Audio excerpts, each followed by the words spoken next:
प्रकृति इंसान के लिए परमेश्वर का दिया हुआ एक अनमोल तोहफा, जिसमें रहने वाले हर एक जीव का वजूद पूर्ण रूप से प्रकृति पर निर्भर करता है। ये कहना बिल्कुल गलत नहीं होगा कि इंसान जिंदगी भर इस कुदरत का मोहताज और कर्जदार बना रहता है।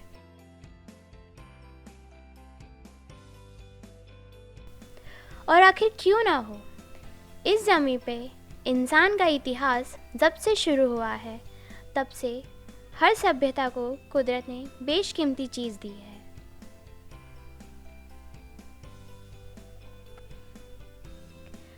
और बदले में हम इंसानों ने इसे क्या दिया? बिगड़ता पर्यावरण, बढ़ता प्रदूषण या ग्लोबल वार्मिंग जैसे संकट। ये उस प्रकृति द्वारा किए गए प्रेम के बदले इंसानों के स्वार्थ से निकली नफरत ही है, जिसका शिकार प्रकृति में मौजूद लगभग सभी अनमोल संसाधनों को होना पड़ रहा है।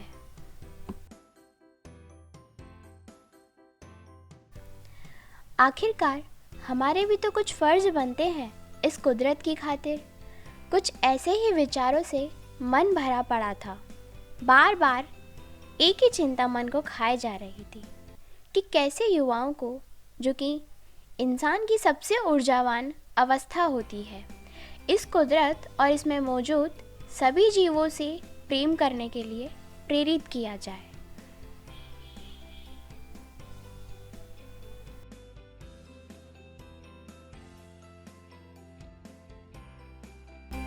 और फिर पता चला यूथ्स के एक ऐसे ग्रुप ARPF के बारे में जो मध्य प्रदेश के शहर इंदौर में निरंतर प्रकृति और इसमें रहने वाले जीवों की देखभाल करने का काम कर रहा है।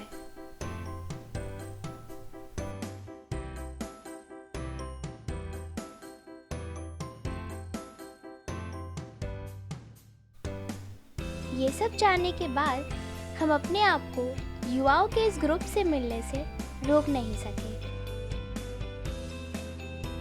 और हम आज आए हैं ARPF के इकोलॉजिकल सेंटर पगडंडी इको फार्म पे, जहाँ सबसे पहले हमारी मुलाकात हुई ARPF शिव निहार सर से, जो खुद एक बेहतरीन पशु प्रेमी हैं और सालों से वाइल्ड लाइफ को बचाने का कार्य कर रहे हैं। उन्होंने हमें इस लॉजिकल सेंटर में उनके द्वारा पर्यावरण और वन्य जीवों को बचाने के लिए किए जा रहे उनके उपायों को विस्तार से बताया। साथ ही इस सेंटर की हर विशेषता, जैसे gambusia pond, pet animal section, exotic animal section, bird section and rare spices plant section के बारे में भी बताया। साथ ही ग्रुप के सभी वॉलंटियर्स के द्वारा वहां मौजूद सभी वन्य एवं पालतू जीवों के बारे में जानकारी दी गई। ये हमें पाकिस्तानी पुलिस एक्ट कहते हैं। One of the most aggressive dogs होते हैं। फाइटिंग में बहुत ज़्यादा इनका इस्तेमाल किया जाता है और like as a guard dog बहुत जगह देखे जाते हैं। आपस में काफ़ी ज़्यादा फाइट करते हैं, तो उनसे एक बार चोट लग गई, स्क्रैच लग गई, तो उसके बाद फिर बैक्टीरियल इन्फेक्शन हो जाता है, सेकेंडरी बैक्टीरियल इन्फेक्शन। उसके बाद फिर अगर उसको टाइम पे ट्रीट ना किया जाए तो वो फिर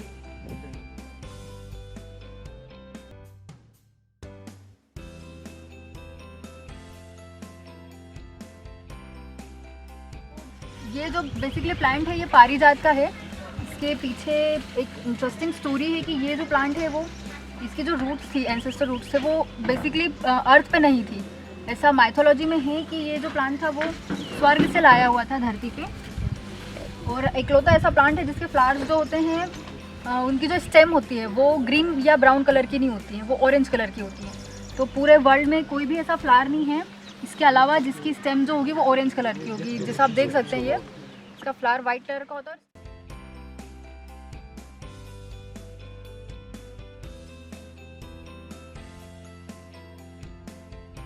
ये हमारी सेंटर की डोंकी है, इसका नाम रानी है और ये रानी की बच्ची है, इसका नाम हमने मस्तानी रखा है। ये 2 days ओल्ड है और डोंकी सबसे इंटेलिजेंट एनिमल होते हैं और इनका सबसे इंटरेस्टिंग फैक्ट ये है कि इनका जो मिल्क रहता है वो वर्ल्ड का सबसे कॉस्टलीस्ट मिल्क रहता है और approx 5 to 7,000 rupees per litre इनका दूध बेचा जाता है क्योंकि इसमें कॉस्मेटिक प्रॉपर्टीज रहती है।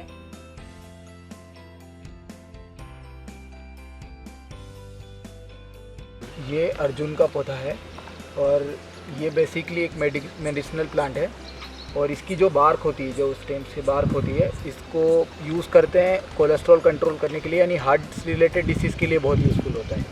और ये इसकी जो पत्तियाँ होती है वो जामुन के पेड़ से भी मिलती है थोड़ी थोड़ी, तो इसको आइडेंटिफाई करना इजीली नहीं होता है।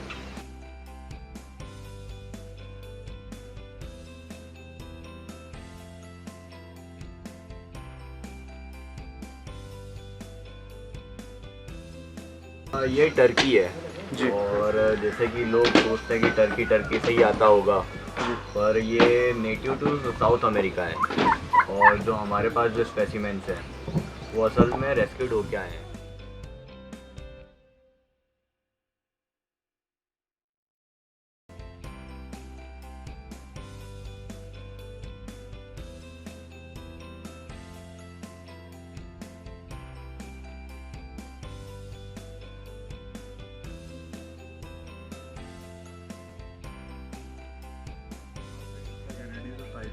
रेडियो स्लाइडर टेरापिन, इनके ईयर्स जो रहते हैं उसकी जगह रेड कलर है, जैसे आप बड़े में ज़्यादा अच्छे से देख सकते हैं, उसके ईयर्स रेड हैं। हाँ, इनको रेडियस स्पाइडर बोलते हैं। ये एक्सोटिक स्पीशीज़ है और इसीलिए रखी हुई है। इंडियन स्पीशीज़ जो है वो रखे नहीं जा सकते ये, लेकिन इनके साथ प्रॉब्लम ये है कि बहुत लोग इनको पाल तो लेते हैं और फिर जब छोड़ने का टाइम आता है तो क्या करते हैं, अपने जो लोकल तालाब है, नदियाँ हैं, उसमें जाकर छोड़ देते हैं। और मैं आपको बता दूँ, ये जो है ये कार्निवोर स्पीशीज़ है और ये जो है ये स्वजाति पक्षी या फिर कार्निवोर मतलब कैनाबिलिस भी है।